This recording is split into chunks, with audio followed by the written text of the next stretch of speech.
Jak dopadnul zdravotní cyklovylet v Jeseníkách.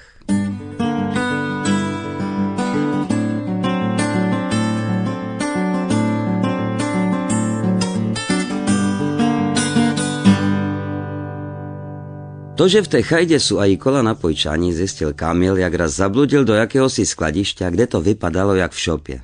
Plno burdela, kýblu, vercajk rozhazaný po zemi a mezi tým 5 kol, na kterých jezdil bez tak ještě tleskačův vnuk. Jak se tam tak poflakoval a snažil se dostať ven, vylapil ho Chatašteiger. První si myslel, že tam chce Kamil cosi čornut, a než to Kamil vysvětlil, malem dostal ryčem do tlámy. Nakonec se všecko vysvětlilo, Kamil ho pozval na jedného Radka v brnění a fajnově pokecali. Kamil k nám potom přilez s piskem tajemným jak Moňa od Leonarda a priať s ním ideme ven, že nám ukáže cosi nevídaného. Moc se nám nechtělo, bo jsme měli právě poobědovou siestu, ale nakonec se mu podařilo nás přemluvit.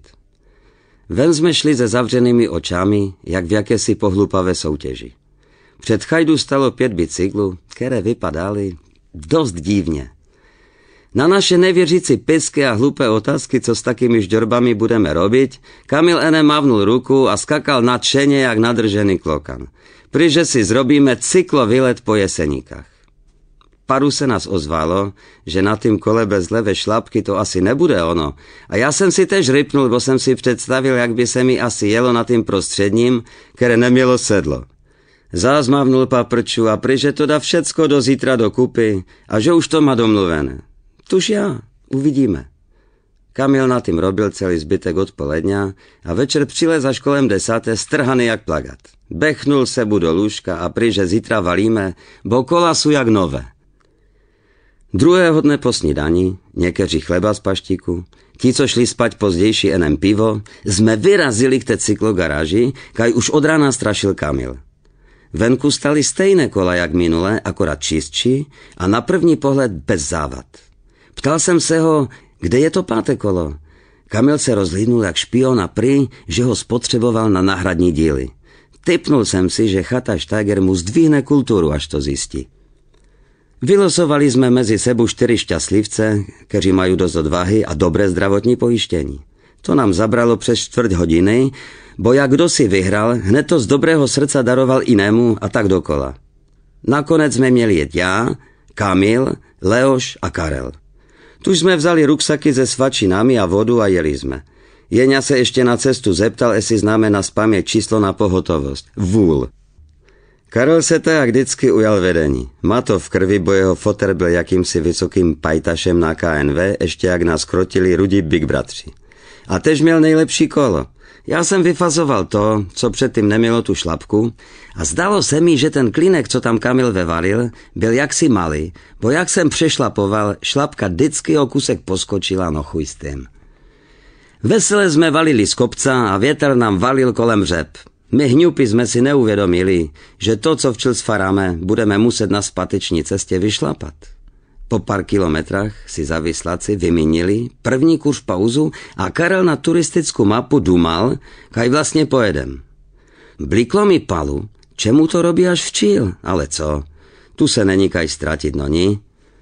Trochu jsem znejistil na další křižovatce, bo zahnul na lesní cestu.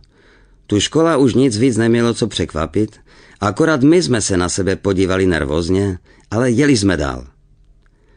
Na prvním potočku, který křižoval naši pěšinu, stroskotal Kamil, bo nepředvídal takovou hlubku. Ona to spíš byla taká malá odra. Jak se mu zvrtlo přední kolo ponořené do půlky špic a bedajle zadrhli o břeh, ani heknut nestáčil a na plocho ze sebou jebnul do vody. Dali jsme kurz pauzu, než se Kamil vynadával a přestal kopat do okolních břiz. Co včil? Na převlečení neměl nic, galaty mokré a v těch jet nemůže, bo se nechce zapařit žádné důležité orgány. Za naše fajné rady, aby jel na Adama a galaty si pověsil na štanglu, kde by mu proschly, nás poslal, nás nepochválil. Nakonec se zlitoval Leoš a pojčal mu svoje galaty, bo jeho trencle vypadají jak kraťasy a tak bude nenapadný. Nechápu, čemu na sobě nosí tolik hádrů, ale prý mu to vyhovuje, bo je mu fajně teplo. Jeli jsme dál. Kamil furt vyrýval, že se cítí blbě, jak je na ostro, že ho ty Leošové gatě škrabu vpředu a i vzadu v rozkroku a kdy je naposled Leoš prál a podobné duperele. Však si vezmi svoje vyprané, pomyslel jsem si, no ní.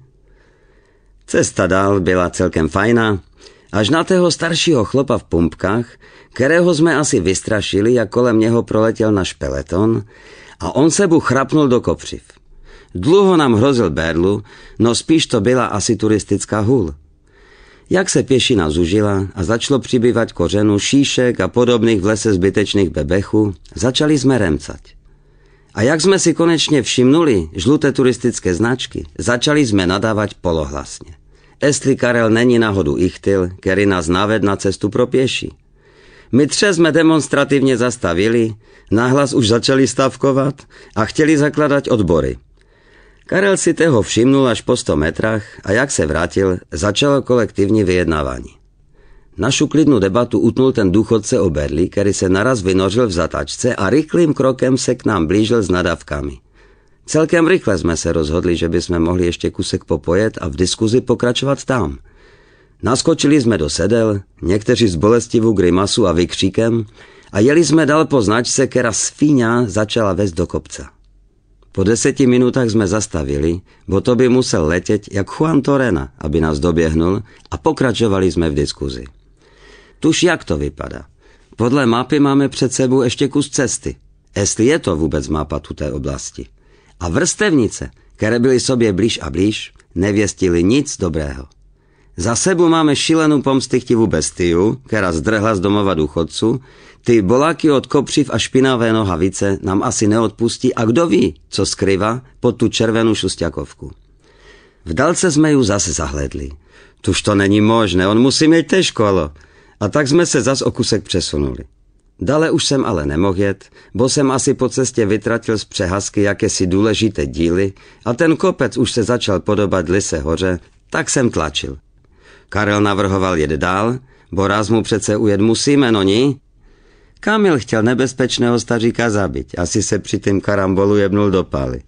Leoš se tvařil jaksi divně, že by si cosi přiskřipnul do sedla. Tuž zase musel situaci zachraňovat já. Navrhnul jsem na nejbližším místě se schovat. Stařík kolem nás přeběhne a my se vrátíme po cestě zpátky. Jak jsem si všimnul Kamilového zděšeného ksichtu, honem jsem dodal, že tu malou ostravicu tentokrát radši opatrně přebrodíme. Karel, sportovec, moc nesouhlasil, bo to nebyl jeho nápad, ale ostatní byli pro. Včil enem najít fajné místo. Cesta vedla chvíli z kopca, tuž jsme trochu chytli náskok. Leoš asi nebyl úplně mimo, bo naraz přišel s tím, že má fajný nápad. Prý bychom mohli i s kolami vyšplhat na tamten nedaleký posed. Byl mimo. Bych nevěřil, jak může taky lehký vanek na nesprávných místech uškodit. Za posedem se naštěstí objevil celkem hustý křák, kaj jsme zapadli. Dost pozdě jsme si všimli, že to jsou ostružiny, ale kola už byly hozené v křaku a v dálce se zas červeně zablísklo. Tuž jsme se dohodli, že to budeme řešit, až nás ten chlop míně. Seděli jsme tam, jak bychom chtěli cosi vysedět a za vyslakum zakázali kuřit.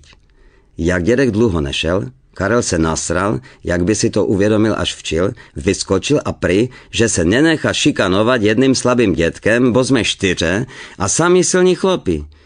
Akurát jak tak honem stanul, jak si se mu podlomily nohy a byl zpátky v křaku. Změnili jsme oficiální stanovisko, my se vlastně před nikým neschováváme, enem tak spočíváme, zdravě se stravujeme ovocem, nekuříme, bo zrovna odvykáme a neřveme, bo nechceme plašit lesní zvěř. Hned se nám lepší sedělo. A jak kolem kdo si kšel a klepal si při tím turistickou hulku, byla to enem náhoda, že jsme právě neměli o čím dřístať. Kola jsme potom z Ostružin dostali celkem snadno, bo jsme pro nich poslali Kamila, který to celé spískal.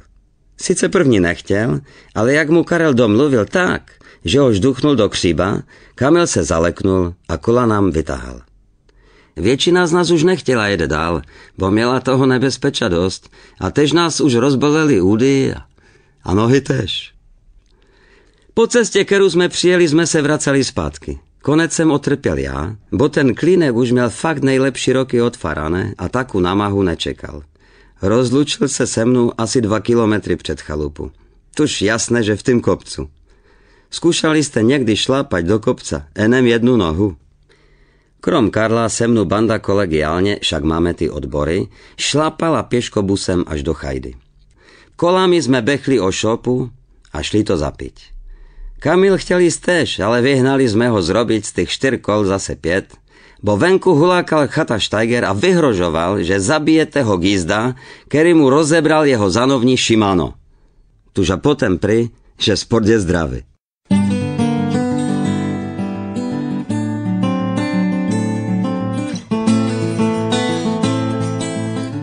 9. září 2005.